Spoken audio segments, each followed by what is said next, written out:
London, 1831.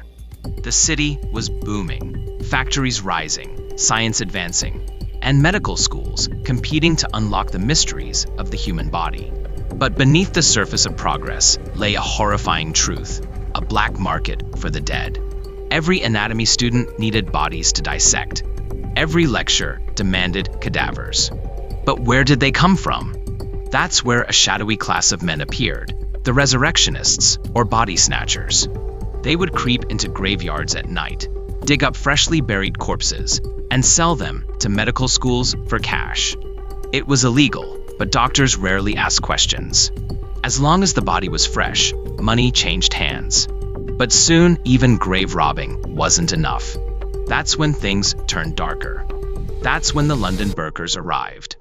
Their story begins in a grim corner of East London, with four men: John Bishop, Thomas Williams, James May, and Michael Shields. They weren't scientists, and they weren't grave robbers in the traditional sense.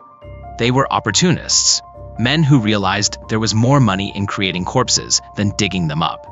Inspired by another infamous pair, Burke and Hare from Edinburgh, who had murdered 16 people to sell their bodies to anatomists, the London Burkers saw an easy business model.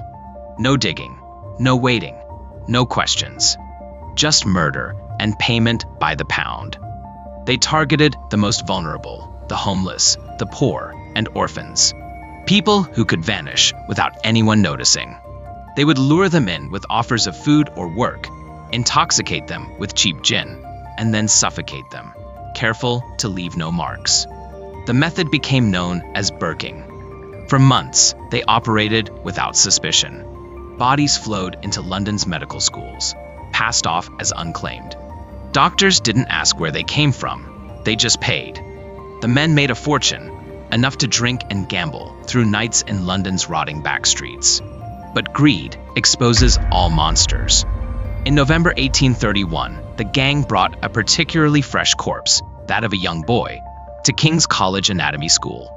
The student assistant, uneasy at the body's condition, noticed it was still warm. He paid the men, but reported it to the police. When authorities raided Bishop's home in Nova Scotia Gardens, they uncovered something horrific. The yard was full of shallow graves, human bones, bloodied clothing, and a pit used to store bodies before delivery. The investigation stunned London. People had whispered of resurrectionists before, but murder for profit on this scale was beyond imagination. The newspapers called it the London Burking Horror. In court, John Bishop confessed to murdering at least 3 people, possibly many more. Among them was a 10-year-old boy he drowned in a well. He claimed he did it for the sake of science. The jury took just half an hour to convict. Bishop and Williams were hanged publicly outside Newgate Prison on December 5, 1831, before a massive, angry crowd. Ironically, their bodies were sent straight to medical schools for dissection. After the case, Parliament was forced to act.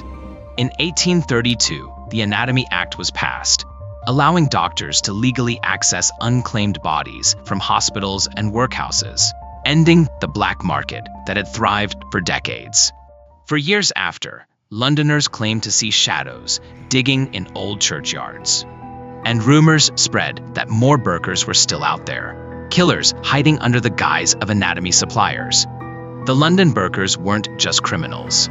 They were a mirror reflecting Victorian society's dark hypocrisy, a world desperate for scientific progress, yet blind to the horrors it funded. In the end, the doctors got their bodies, the Burkers got their hangings, and London learned a grim truth. When science turns a blind eye to morality, even the noble pursuit of knowledge can become an industry of death.